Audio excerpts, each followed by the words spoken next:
Introduction. Anansi, l'araignée, le gardien des contes. Il était une fois, dans les plaines chaudes et fertiles de l'Afrique de l'Ouest, un monde empli de mystères et de récits inoubliables. Dans ce monde vivait une petite créature qui, contre toute attente, jouait un rôle colossal dans la transmission de la sagesse. Anansi, l'araignée. Avec ses 8 pattes fines et son esprit acéré, il n'était ni un héros au courage flamboyant, ni un géant à la force surhumaine. Pourtant, c'est lui qui parvint à accomplir ce que personne d'autre n'avait osé tenter, rapporter à l'humanité les contes du monde, ces trésors jalousement gardés par Niamey, le dieu du ciel. Pourquoi est-ce Anansi, et non un animal majestueux comme le lion ou l'éléphant, qui devint le porteur de cette quête? La réponse se trouve dans la nature même de cette petite araignée. Anansi incarne l'ingéniosité, la ruse et la détermination, des qualités souvent sous-estimées mais essentielles pour triompher dans les situations les plus difficiles. Là où la force brute échoue, l'intelligence et l'adaptabilité ouvrent des chemins insoupçonnés. Dans de nombreuses cultures africaines, Anansi est bien plus qu'un simple personnage. Il est un symbole de la créativité humaine, de l'importance des récits et du pouvoir de l'imagination. Ces histoires, transmises de génération en génération, nous enseignent que chacun, peu importe sa taille ou sa condition, a la capacité de surmonter les obstacles et de laisser une empreinte indélébile dans le monde. Mais ce conte ne se limite pas à un simple exploit d'astuce. L'histoire d'Anansi est aussi un hommage à l'art du conte lui-même. Cette tradition orale ancestrale qui relie les cœurs, éveille les esprits et transmet les leçons les plus profondes d'une manière que seule une bonne histoire peut offrir. Chaque conte, comme un fil de la toile d'Anansi, tisse un lien entre les hommes et les générations, nous rappelant que la parole est un don sacré. Dans cette aventure fascinante, nous découvrirons comment Anansi a défié Niamey, comment il a utilisé son esprit vif pour capturer des créatures redoutables et comment il a offert à l'humanité le cadeau des récits. Cette histoire, aussi universelle qu'intemporelle, est une invitation à réfléchir à notre propre capacité à transformer les défis en opportunités, à valoriser la sagesse des récits et à comprendre le pouvoir qu'une seule voix peut avoir sur le destin de beaucoup. Préparez-vous à plonger dans l'univers d'Anansi, un monde où chaque fil tissé par cette araignée raconte une leçon, une astuce ou un secret, et où la plus petite des créatures peut accomplir les exploits les plus grands. Partie 1. Le défi de Niamey. Dans les cieux infinis où résidait Niamey, le puissant dieu du ciel, un trésor inestimable était gardé précieusement. Ce trésor n'était pas fait d'or ni de pierres précieuses, mais d'histoire, ces récits enchanteurs qui donnaient du sens au monde et enseignaient la sagesse à ceux qui les entendaient. Niamey, jaloux de ce pouvoir, refusait de partager ses contes avec les mortels. Les hommes vivaient alors sans récit pour les guider, et leur existence, bien que remplie d'efforts, manquait de profondeur et de magie. Anansi, l'araignée, observait cette injustice depuis son humble coin du monde. Petit et insignifiant aux yeux des autres animaux, il n'en était pas moins ambitieux. Il rêvait de donner aux hommes ce qu'ils méritaient, la joie, la sagesse et l'imagination que seuls les contes pouvaient offrir. Un jour, Anansi, rassemblant tout son courage, grimpa sur sa fine toile jusqu'au royaume céleste pour demander à Niamey de lui confier les récits. Face au dieu imposant et auréolé de lumière, Anansi n'hésita pas. « Niamey, ô grand dieu du ciel, dit-il avec assurance, je viens te demander les contes que tu gardes si précieusement. Ils ne devraient pas être enfermés ici, mais partagés avec le monde d'en bas, où les hommes et les femmes pourraient apprendre et s'épanouir grâce à eux. » Niamey éclata de rire devant l'audace de l'araignée. « Toi, une si petite créature, demanda-t-il en scrutant Anansi, pourquoi te confierais-je mes contes, alors que même les plus forts des animaux n'ont jamais osé me les demander? » Mais Anansi ne se laissa pas intimider. « Ce n'est pas la taille qui compte, répondit-il calmement, mais la volonté et la ruse. Mets-moi à l'épreuve, et tu verras que je suis capable. » Intrigué par cette réponse, Niamey décida de soumettre Anansi à un défi qu'il croyait impossible. « Très bien, dit-il en se penchant vers la petite araignée. Si tu veux mes contes, tu dois me rapporter 3 choses. L'Oni, la créature la plus féroce de la savane, le python, le serpent le plus rusé de la forêt, et la guêpe, la plus irritée et la plus insaisissable des insectes. Si tu réussis, les contes seront à toi.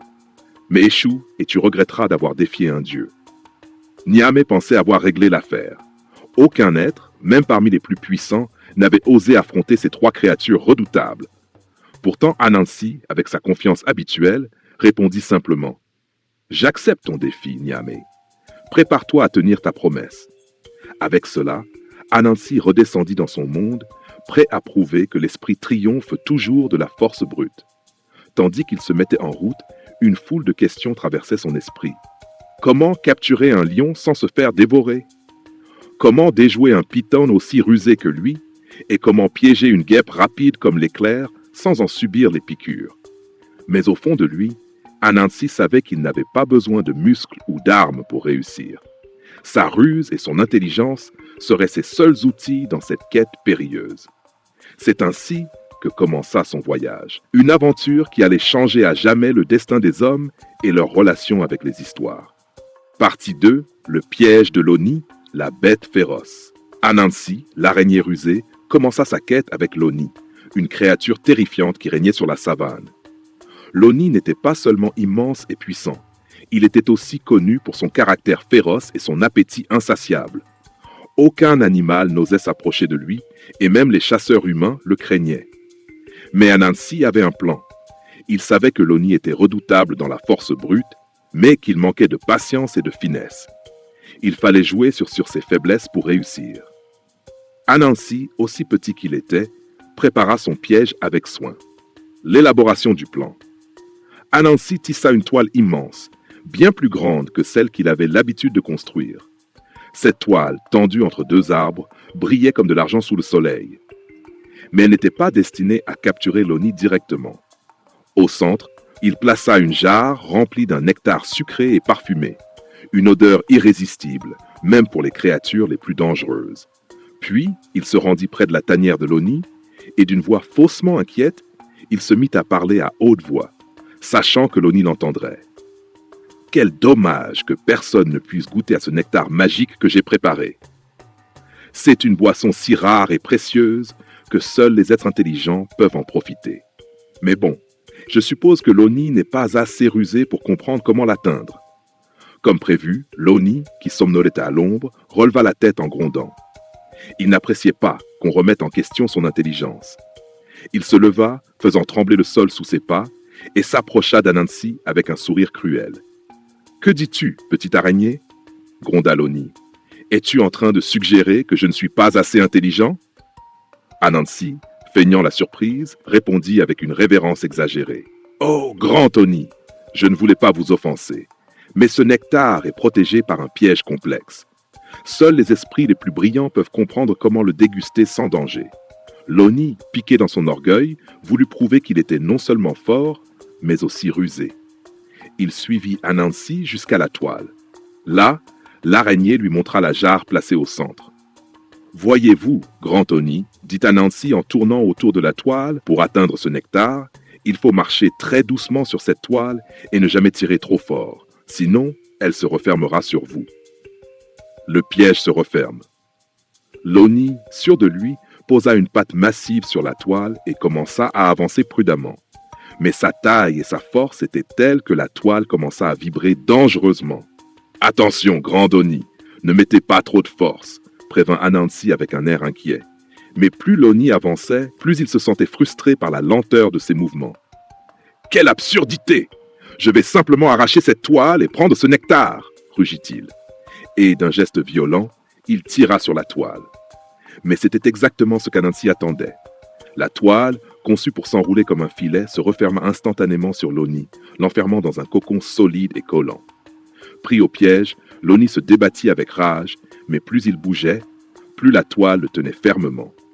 « Libère-moi, misérable araignée !» hurla-t-il. « Pas avant que tu acceptes de te rendre !» répondit Anansi, grimpant sur le cocon pour l'immobiliser complètement. Finalement, épuisé par ses efforts, l'Oni se calma et promit de ne plus résister. Anansi, satisfait, utilisa des lianes pour transporter le cocon jusqu'au pied de l'arbre où il avait promis de livrer ses prises à Niamey. La première victoire d'Anansi. Alors qu'il s'éloignait, Anansi se retourna pour observer l'Oni prisonnier. Il ne pouvait s'empêcher de sourire. La première étape de sa quête était accomplie. Le plus redoutable des ennemis avait été vaincu, non pas par la force, mais par la ruse. Mais Anansi savait que les défis les plus difficiles étaient encore à venir. Il lui restait à affronter le python rusé et la guêpe insaisissable. Avec une détermination renouvelée, il se mit en route, ses pensées déjà tournées vers sa prochaine épreuve. Partie 3. Le serpent rusé et le pouvoir des mots. Une rencontre périlleuse. Après avoir triomphé de l'Oni grâce à son intelligence, Anansi, l'araignée malicieuse, se mit en quête de sa prochaine cible, le python, une créature aussi rusée que dangereuse. Le python, long comme un fleuve et aussi silencieux qu'une ombre, régnait sur les rivières et les marécages. Sa force résidait dans sa capacité à observer et attendre, déjouant souvent les plans de ses ennemis. Anansi savait que capturer le python serait une tâche bien plus complexe que vaincre l'Oni. Il n'y avait aucune chance de l'enfermer dans une toile. Le python glissait et se contorsionnait bien trop habilement pour cela. Il fallait une autre stratégie, et Anansi comptait sur l'arme la plus affûtée à sa disposition. Ces mots, le défi du python. Anansi approcha prudemment la rivière où le python était connu pour se reposer. Il trouva l'immense serpent enroulé autour d'un arbre, ses écailles brillantes scintillant sous la lumière du soleil. Anansi, dissimulé parmi les herbes, réfléchit rapidement. Puis, dans une voix forte mais amicale, il s'écria « Oh, noble python, maître des eaux et gardien des secrets, je suis venu ici pour résoudre une question qui intrigue tous les habitants de la forêt. » Le python ouvrit un œil, intrigué par cette approche inhabituelle. « Que veux-tu, petite araignée ?» siffla-t-il, sa langue bifide goûtant l'air. Anansi feignit une expression de respect et s'inclina profondément. « La question est simple, noble python. Les animaux se disputent pour savoir qui, parmi toi et le tronc de cet arbre, est le plus long. Certains disent que tu es plus imposant, d'autres prétendent que l'arbre te dépasse. Mais qui peut le prouver ?» Le python, flatté par cette curiosité à son égard, se redressa légèrement. « Bien sûr que je suis plus long que ce misérable arbre, grogna-t-il. Mais pourquoi une telle question ? »« Oh, maître des rivières, répondit Anansi en souriant, si tu pouvais t'étendre le long du tronc pour prouver ta grandeur, il n'y aurait plus aucun doute. » La ruse d'Anansi. Le python, voulant prouver sa supériorité, glissa de l'arbre et s'allongea contre le tronc.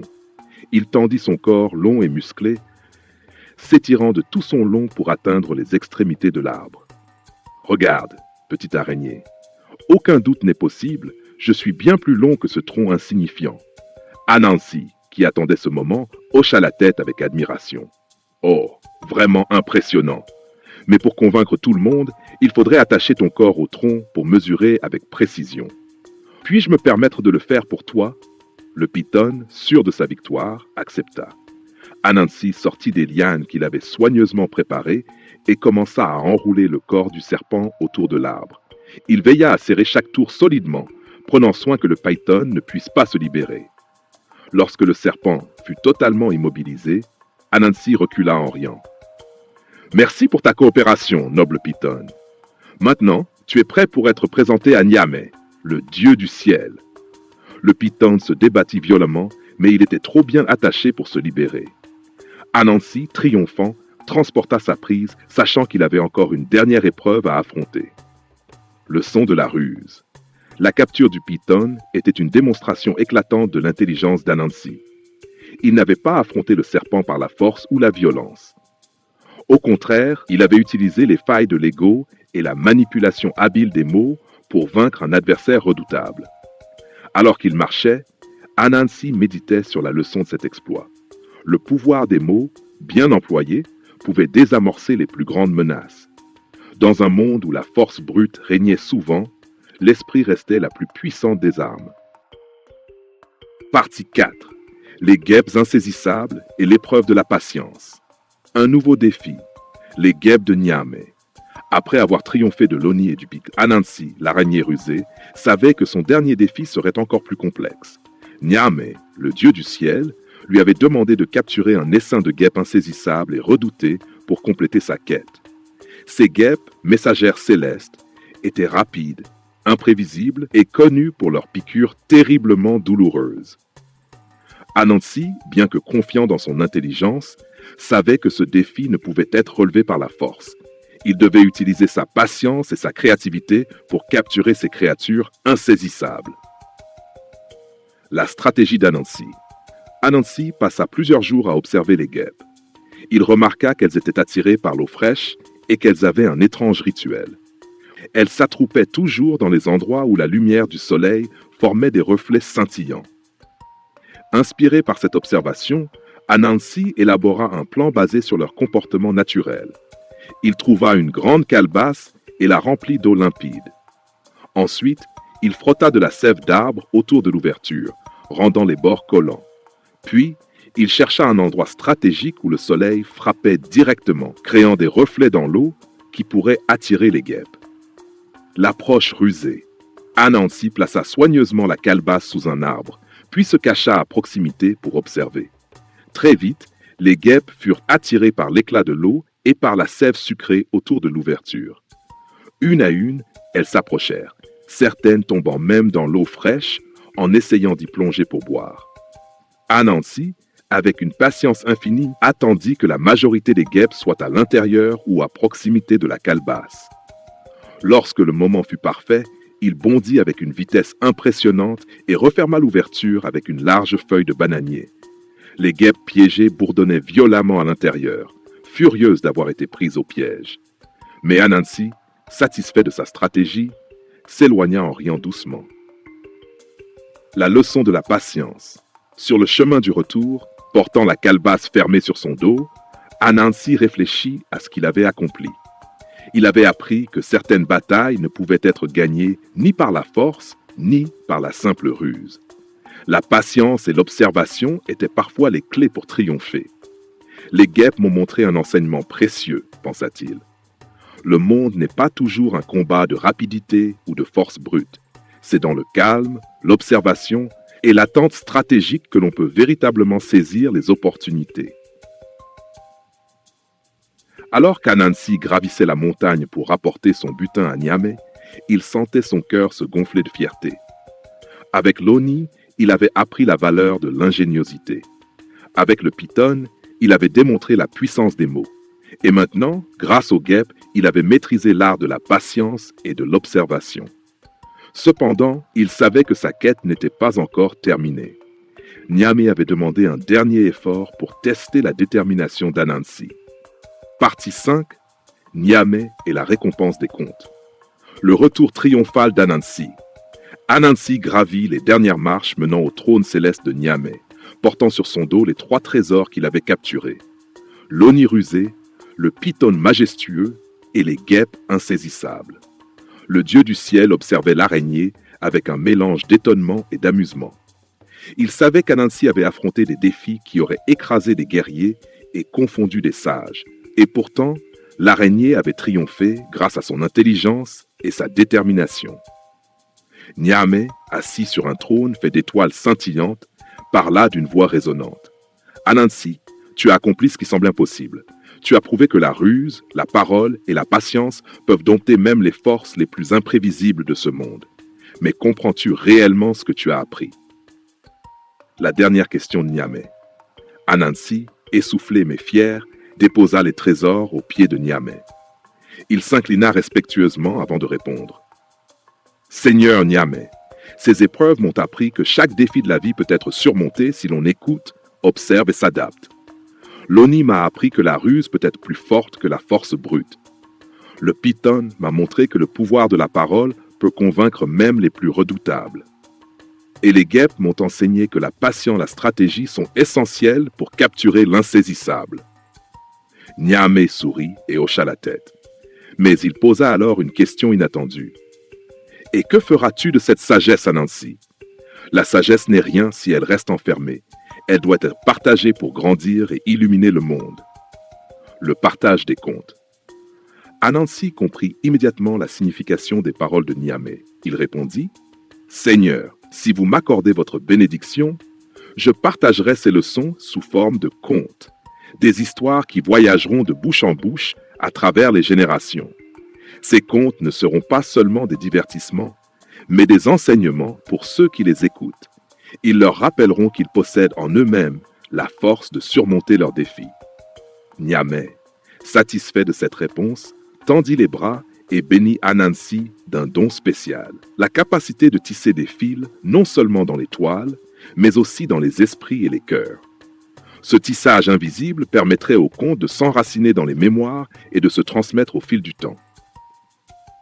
La naissance du gardien des contes. Ainsi, Niamey déclara « Anansi, à partir de ce jour, tu seras le gardien des contes.